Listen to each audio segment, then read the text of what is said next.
If self-creation is a bit of a problem, maybe catch and shoot can be the strength. Next on Locked on Jazz. Bum bum bum bum bum bum bum bum bum bum bum bum bum bum bum.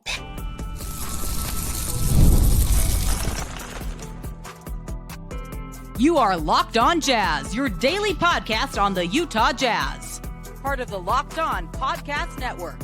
Your team every day.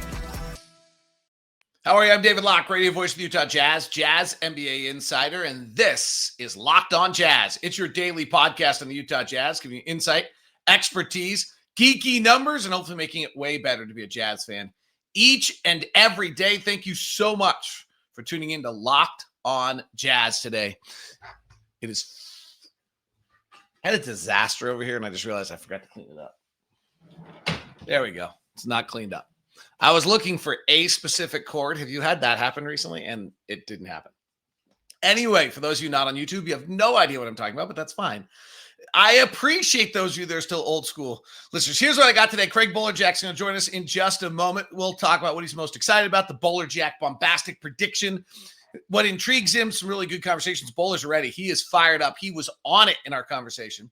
And then we'll tip of the hat to someone before Craig joins us. I want to start the show on the opposite of yesterday. Yesterday, we talked about the lack of creation. Today, I want to talk catch and shoot. And this is where the Jazz actually might be pretty good. So, and this is going to mean this is the task for Will Hardy and his staff, is on a team that doesn't have a lot of self-creation. How do you become a good catch and shoot team? So, Lowry last year was not great. He shot 35% on catch and shoot threes, which is good. I mean, it's 51% effective field goal percentage, but it's not as good as Lowry can be. But he takes 8 a game. I mean, that's an incredible weapon that he takes 8 catch and shoot threes a game. Bryce takes 4 a game at 44%.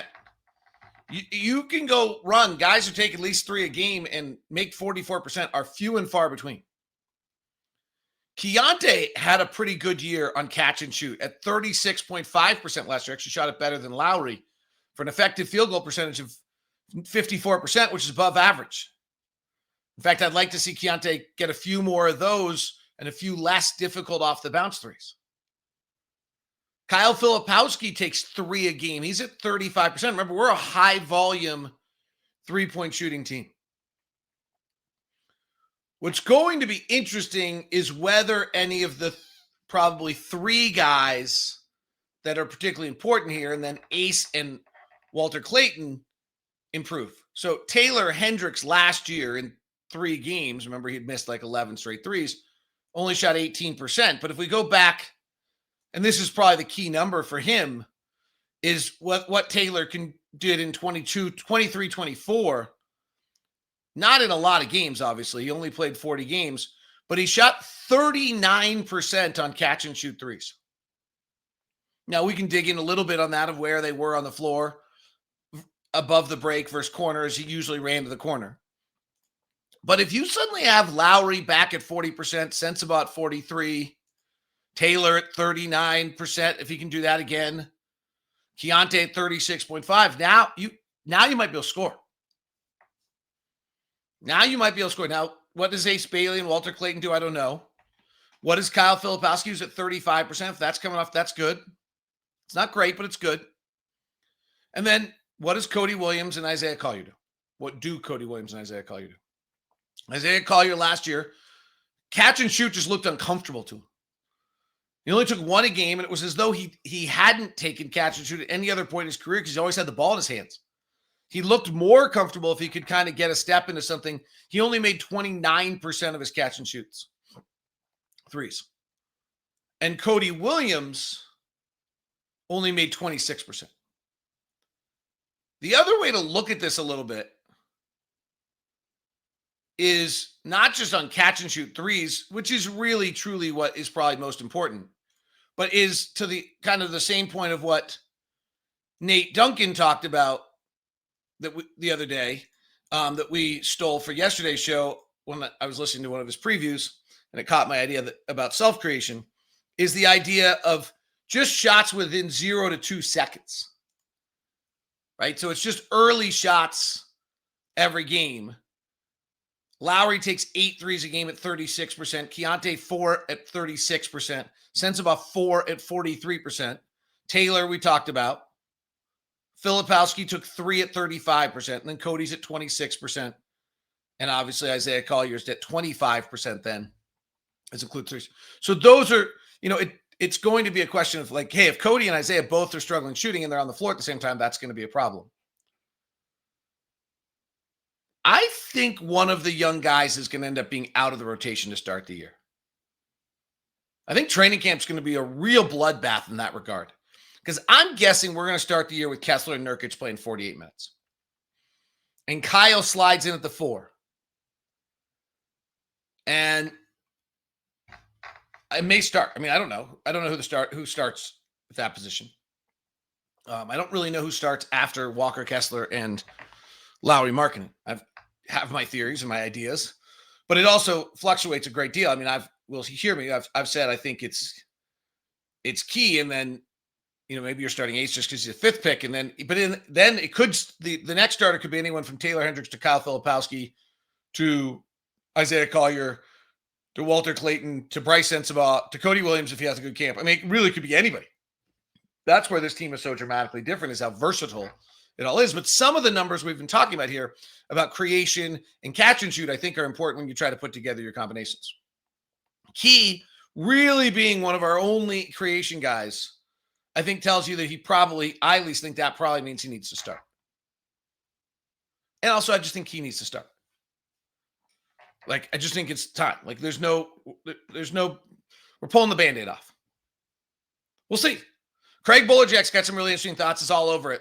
He'll be coming up in a second. I do want to take a second. I mentioned this a few weeks ago. I guess I was a little premature. I didn't know that. Tony Jones, Athletic, is leaving to go to Philadelphia. The Athletic is not covering every team anymore, and so Tony is now covering the 76ers. Tony's just a great dude. And it's bad for Utah that he's leaving, because this is a guy that makes everyone's life better. His love of Utah was great and important and fun for all of us and great to be around. He's just a fun dude. He's really good at his job. He's a great dad. He's really into it. I love talking about kids because he's super into it. He's very passionate in everything he does. And he will be, really badly missed. So I just want to give a tip out. Shout out to Tony. I think Tony, I don't need to do this for like me and Tony. Tony knows how I feel about him. That's, I think, very, very clear. If he doesn't, I'll be really stunned. But I really just wanted to give him a tip of the hat for what he did for all of us. Covering the team was easier.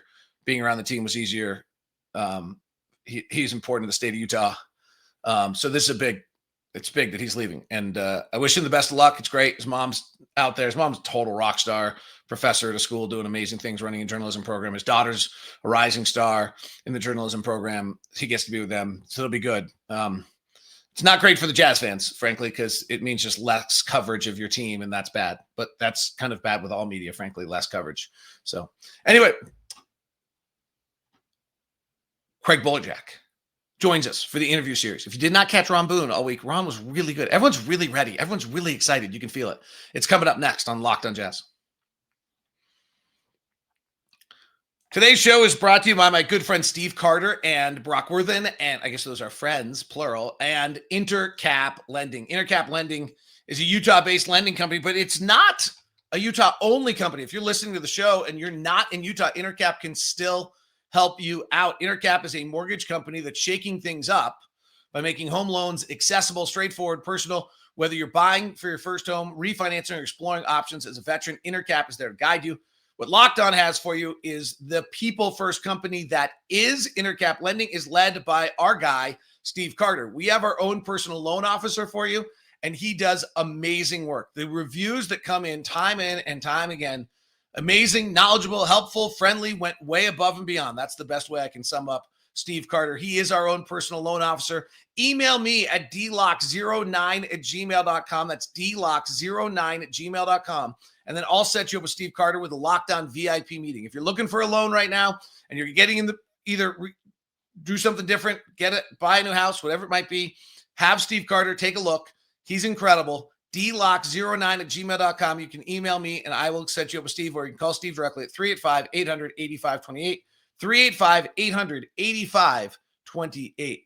Today's show is also brought to you by Monarch Money. I was actually in a conversation with my son last night at dinner about just kind of financial stuff, and we talked about Monarch Money and how it can be super valuable because whether you're growing your savings or planning a big purchase, Monarch puts you in the driver's seat. It's like having your personal CFO giving you full visibility and control of your finances. Monarch Money is more than a budgeting app. It's a complete financial command center, and you can track all your accounts, investments, and spending in one place. So in addition to managing your money, you're building your wealth. It's been very useful for us to bounce together different things, where money's coming from, what's drawing from what, and be able to analyze and figure out how we can keep things where they should be. Take control of your finances with Monarch Money. Use the code LOCKEDONNBA at monarchmoney.com. That's 50% off your first year. That's monarchmoney.com. Code LOCKEDONNBA, half off your first year.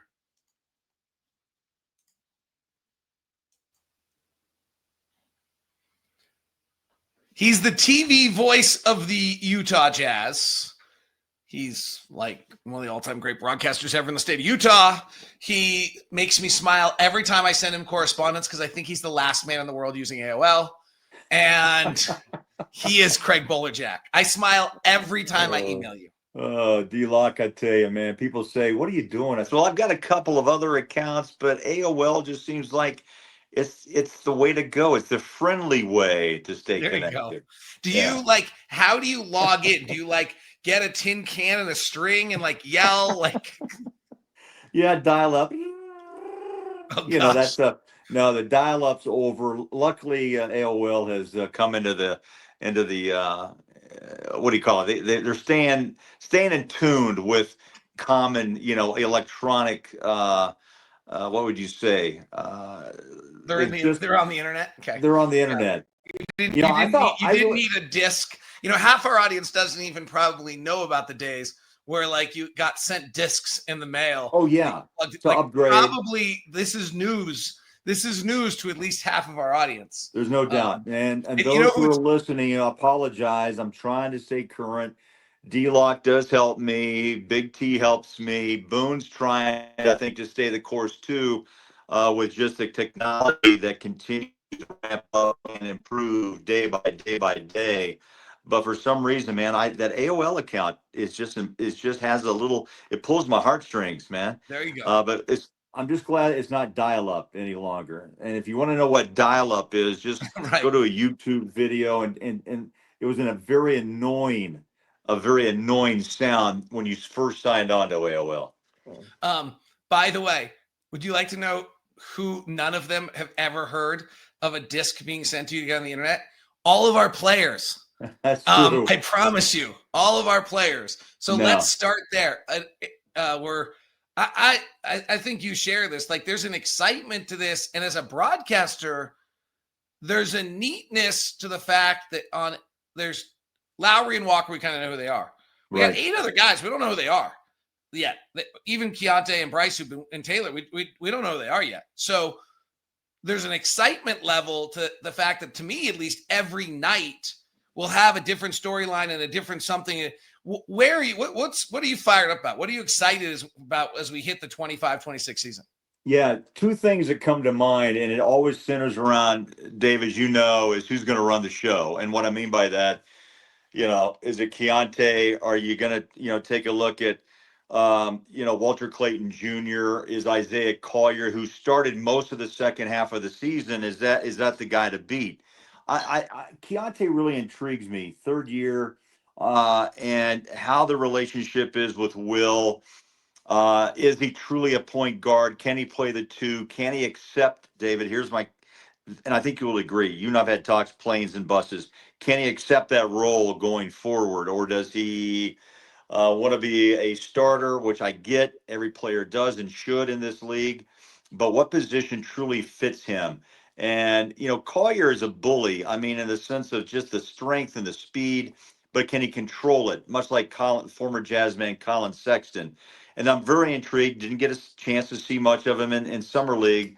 Is the national champion Walter Clayton Jr. that the Jazz traded up to get in the draft back in June. And how does this all work out? I don't know. And I don't know if you know, but if you do, let me know, because I think that's intriguing.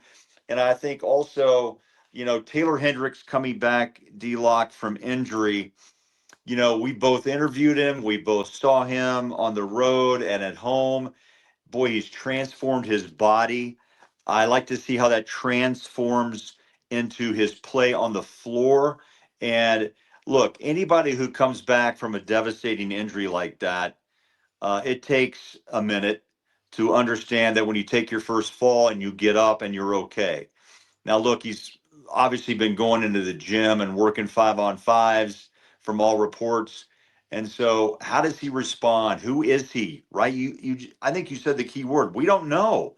And Will doesn't know. Austin Ainge doesn't know. We know Marketing, we know Walker, and we know Keyonte, we know Sensabaugh somewhat, but how do they blend into this group that the Jazz are going to have to make some pretty interesting decisions on as this season progresses? Because to me, who runs it, the front line, and how does Bailey play, and how does he work his way in as a starter from the beginning, which I'm guessing they're going to give him a shot to do at the number 5 pick.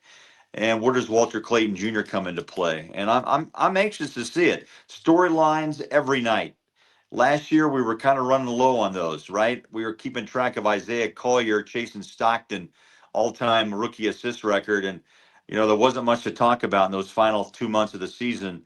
And we got a lot to talk about coming up in about 3 weeks. Yeah, we quietly neglected the fact that John wasn't even starting during that period of time. So we just left that little tidbit out of that story.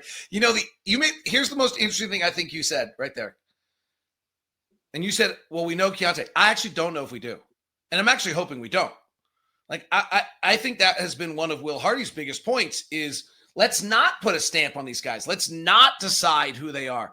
This is the third of the interview series, Tim Lacombe and Ron Boone, and now yourself. And like I've said in the other ones, like I'm bullish on Keyonte. I think we're going to see a different player with a different mentality and a different approach. Third year is still very early in your career. He's still very young. I mean, he's 21 years old. So I actually don't know that I know Keyonte yet. That's an interesting point. I think, David, again, I go back to all of our talks, and we had so much time last year trying to figure out storylines and how we approach each game to keep the fans, engaged. And Keyonte was still kind of that unknown where, he was delegated to the bench. He had 35 starts in 67 games. And David, you know what? Collier was given the green light to go out and play because they wanted to see truly what he could do. Remember, he played with Bronny James at USC, and I mean, that was kind of as he told us, I mean, they never knew if LeBron was going to show up at practice or what type of, media group was going to come in to try to, get a storyline. So I thought he kind of settled in. Again, turnovers for both those players are still a concern for me. I was writing down some stuff earlier, and I put this in my file for later, but Collier 2.9 turnovers, and I know you know that, 2.7 for Keyonte. Collier had over 6 assists, 6.3, and Keyonte goes 5.5, 5.6. So, those are things I think the Jazz, as you grow, those numbers have to decrease as a team. They were about, 17 turnovers a game last year, and there were times that they played well. And I look down at you look down at me or whatever, and it's like, gave it away. But, the Jazz, as we all know, we're hoping for Cooper Flagg in the draft. That didn't happen. And so I'm anxious to see with maybe a better focus. And I think Austin Ainge giving them a green light with minutes to play, that to me will give us a better feeling of rotations and who can actually play in this league. You remember, you were there.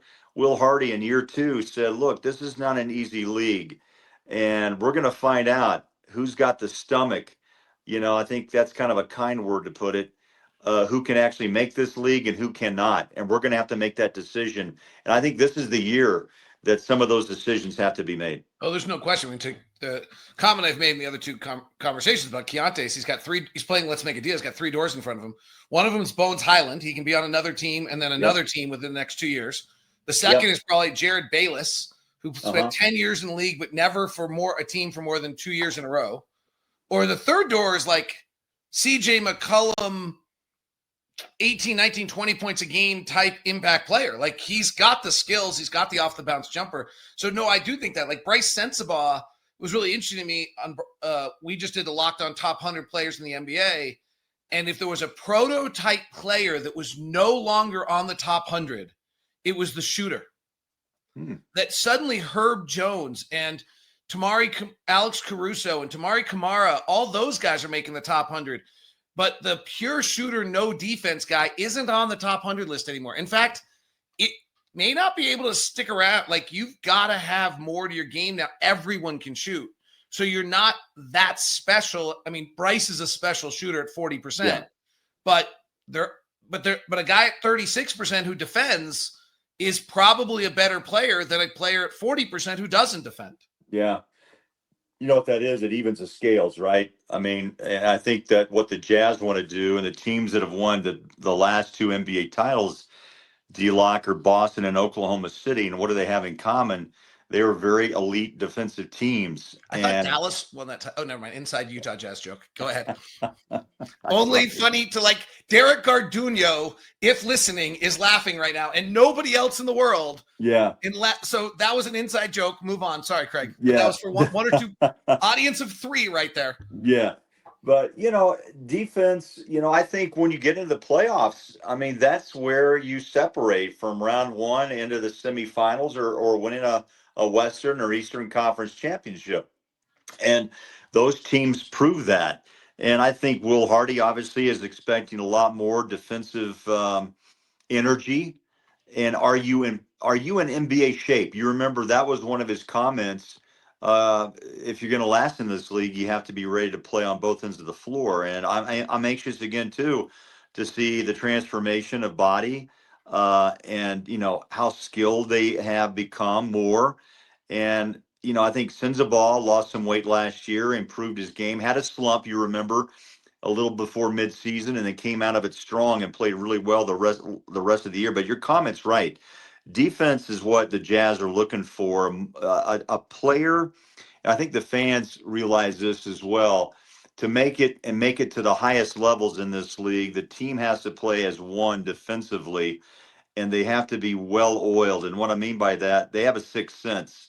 And, if one guy doesn't play at that high level, then there's a crack, there's a break in that defense. So the great teams usually have the shooter, they usually have a playmaker, but they also are bought in, right, as one defensively. And at least that's what I've seen over the last 2 or 3 years. The league is really sold in on defense and having to be in NBA shape to go the course of 82 every night. He's Craig Bolerjack, the TV voice. We're going to make him make his bold Bolerjack bold prediction, his biggest surprise, his this is going to happen. You don't think it's going to happen. Bold Bolerjack prediction next. Plus, we'll dig in a little bit more about his interactions with Taylor Hendricks, because he actually talked to him probably more than any media member last year, having on the TV broadcast a few times, as well as his thoughts on Ace Bailey. That's all coming up as we continue here on Locked On Jazz. Today's show is brought to you in part by Monarch Money. That's right. Use the code LOCKEDONNBA and you get 50% off your first year with Monarch Money. Monarch Money, I was actually in it this weekend looking at various things, and what I've been able to do with Monarch Money is categorize different expenditures so that I know where they're coming from, what this is costing, what that is costing. If we get rid of this, what are we saving, et cetera, et cetera. In fact of the matter is that most people probably do not know where all their financial accounts are, do not know all their little pieces of their puzzle. And so if you don't have a full picture, you cannot make the right decisions, probably leaving money on the table. That's where Monarch Money comes in. It's the all-in-one personal finance tool that brings you the entire financial life together in one clean, easy-to-use interface on a laptop or on a phone. Monarch is built for people with busy lives. If you put your organizing your finances off, Monarch Money is here for you to get it organized for you. So let Monarch do the heavy lifting. You can link all your accounts in minutes, see clear data visuals. I like that. Get smart categorization. That's what I was talking about in your spending. And finally, feel in control of your money. Right now, don't let the financial opportunity slip through the cracks. Use the code LOCKEDONNBA at monarchmoney.com in your browser for half off for the first year. That's monarchmoney.com. That's 50% off your first year with the code LOCKEDONNBA.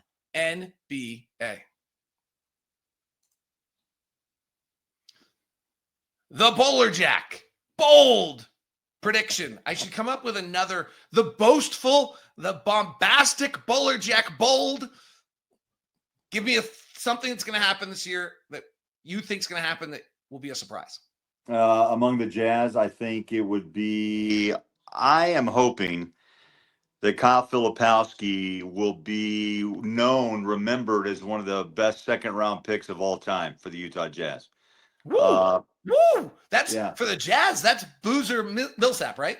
Yeah, Millsap became an all-star after. He had a great career in Atlanta, but he really established himself, in Utah. Made a lot of cash, and I'd like to see him back in Salt Lake City. Boozer is back with the Jazz organization, but I think what Flip did in Vegas, D-Lock. I watched him. I think. A lot of people, he slipped for a reason. And again, some of those are fair and unfair, but I think he changed his shot in midseason, and that's tough to do. And looking at his numbers, about 10 points a game and over 6 rebounds, and he shot over 35%. But you made a great point earlier, is there's the 35% tile, right? And he's 60 or close to it around the rim, and he's improved that baseline jumper, I think, as well. But he also can be and is, and I think will be even more of a defensive threat as he continues to grow and gain confidence. I don't know what you think. Are you going with me with Markkanen, Filipowski, and probably Kessler, the front line? All right. So this was going to be a question for tomorrow, but it's now a question for today. So I have two kind of fun questions this year. One of them is, I don't have any idea. So Tim Lacombe and Ron Boone and I have all answered this question. We've all answered it differently. So we have Kessler and Markkanen we think are starting. Who are your other 3 starters? Look, if you're the 5 pick in the NBA, I think you have to put an Ace Bailey at the 2. Bowler just did it without conversation. Oh, fascinating. Bowler, I've been back and forth for this. So PJ Carlesimo used Durant as a 2 in Seattle his first year.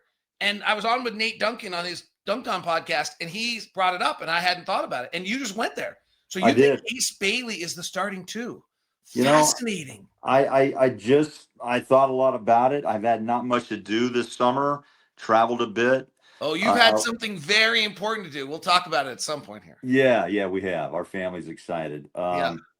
But I think the biggest thing for me, I can't pick who's going to run the show, David. Let's kick it around. Keyonte, Isaiah, Walter Clayton Jr. They picked him. He has the like a big T. He's got the national championship pedigree and played both ends of the floor, made critical plays in Florida's championship, defensively and offensively. So does he play the 2? Does he play the 1? Does Keyonte continue to come off the bench and play the 2? Does Collier get better at running the show and control his speed and his turnover issues?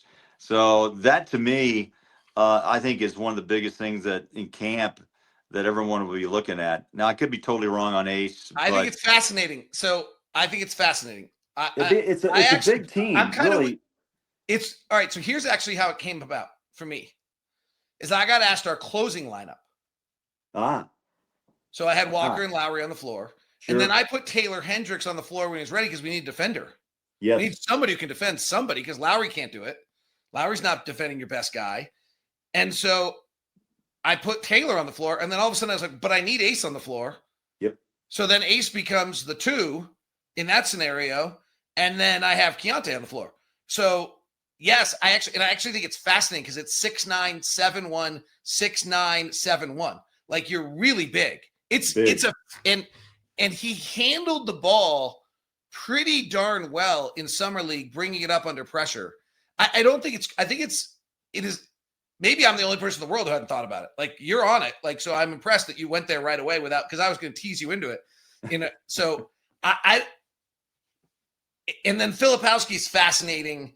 So let's go back to Filipowski for a second. Yeah. Okay. Here's the most interesting thing to be about Filipowski. In summer league, he kicked the crap out of everyone. Frankly, he should have. Right? Right. Like, the guys he went up against were all either second round draft picks or less, and he murdered them. It's awesome. That's what he should have done. One of the ways he murdered them is he finished at the rim at a very high level in summer league. Last year, he did not. He shot 66% at the rim, which is not very good for a 7-footer. And so that is going to be the first thing I watch on him is, did he learn how to finish at the rim in summer league in a manner that actually translates against NBA players? Or, like, the best guy he faced was Bona, the kid out of UCLA. Like, not like, I'm not sure he's right. Like, I'm not sure he plays a minute of regular rotation basketball this year. Yeah. So yeah. I'm super curious on whether or not Kyle Filipowski can finish at the rim. Then some of the offensive stuff we're all talking about really explodes for him in an exciting way. I think you bring up another great point. That's team-wide issue was, you have the numbers, I don't, but from my vantage point was, again, how many nights were the Jazz given a runner to the rim and couldn't finish, a gimme, basically. And the finish, Flip was one of them. Keyonte was another. Collier was another. Marketing on occasion when he played.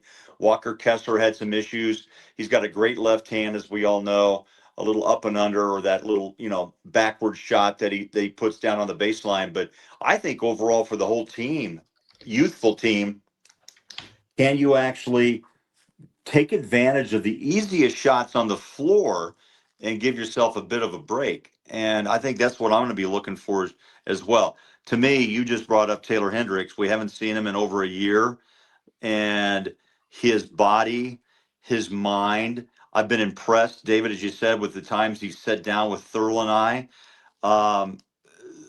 I know they've had to hold him back because he felt like he was ready. But again, I totally get it in this league today with the investment that is pretty steep cash-wise to wait for a guy to be totally healed. But when are you totally healed? I mean, you got to go out and play, and you're going to have to take a hit, and you're going to have to make a mental decision that, hey, I can still play in this league. May I jump in here? Because I want you to go back to something. I really think you talked to Taylor more than anyone else in the media last year. You had him on 2 or 3 times, I think. Yeah. And the first thing is, a year ago, Taylor could not have done any of those interviews. Absolutely. So that was the most exciting and impressive thing to me about him walking around every day, was what a different kid he was, how he looked you in the eye. And can you talk about just what he was like, the interactions you had with him? Because I think that's really important to who he's going to be this year. Yeah, I think T helped him a lot because a bigger player, 6'9". T's at 6'11". But, we talked to him, I think 3 times last year and multiple times at shoot-arounds and practices. And I'd say I was just so impressed that he would approach us or wouldn't shy back away. That, to me, is the biggest indicator in if you're going to be able to handle the pressure and the expectations in this league. Look, when he got hurt, he was a shy cat, a little bit thin on that side, and just didn't have a lot of confidence despite, the success he had in college and the one and done, and the Jazz decided to really give a run at him. But all devastated that he went out early, a crazy land, the body shifts, the weight goes this way, the ankle, the leg let go, and you go, man, how many young players never get past that next level to prove themselves? Well, he's put back together. And I think the other thing, David, is that his confidence was so, I think his body gave him mental confidence, if that makes sense. The weight room, the hours by himself, the dedication it takes to come back from an injury like that, and the trainers who hang with him for hours upon hours a day. It's easy to get cut off from your teammates and think you'll never be able to get on the floor again. And life is really, it shows you that they've moved on without me. Some don't make it, some shrivel up and just kind of go away. But I'm impressed that Taylor had the wherewithal to go through the hell, to go through the rehab process, which isn't easy, and then build his body, which I think gave him the confidence to stare you in the face and say, I'm coming back. And to me, that spoke volumes. I think Big T would agree. That guy, I really do wish him well because he's been through a lot, and I hope he can go out and play to the expectations. The body is there, and that's the other thing, Dave, that you and I have talked a lot about. The league is now in a situation where they're drafting 18 and 19-year-olds. I go back to where you were and I were, and even Thurl was. We didn't know what to do. Our bodies, we ate junk food. I didn't have anybody to, tell me how to work out much. And, you tried your best. But man, it is so intriguing today that you come in like a Cody Williams and thin and shy, and you don't have a lot of confidence, but how do you build it? Maybe the body and the strength that you begin to build in your body changes out as you grow, starts to impact your personality and the confidence you have. But I think we're all going to live that together. I think the younger the player, the more patient that teams have to be. And boy, there's not a lot of patience in professional sports, especially with coaches. Their jobs are on the line, and also the fan base is not patient either. He's Craig Bolerjack. He's back tomorrow, and we'll dig more into that starting lineup. I got us off it just in time to talk about tomorrow.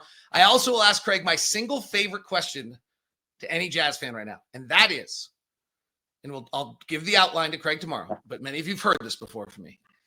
There are 7 young players, does not count Ace Bailey, does not count Walker Kessler, does not count Lauri Markkanen. The way the roster is being built, really only 2 or 3 of them need to become rotation players for this team when they're a playoff team. Who of the 7 does Craig think is most likely to be a rotation player? Could be all 7 make it. Chances are we'd move some. So we really only need 2 or 3. Who does Craig think are most likely the 2 or 3 to be rotation players? That's on tomorrow's edition of Locked On Jazz. More with the TV voice of the Utah Jazz. Right now, we send you the first ever national NBA channel on YouTube, Locked On NBA. Check out Locked On NBA on audio. Still coming to you every single day.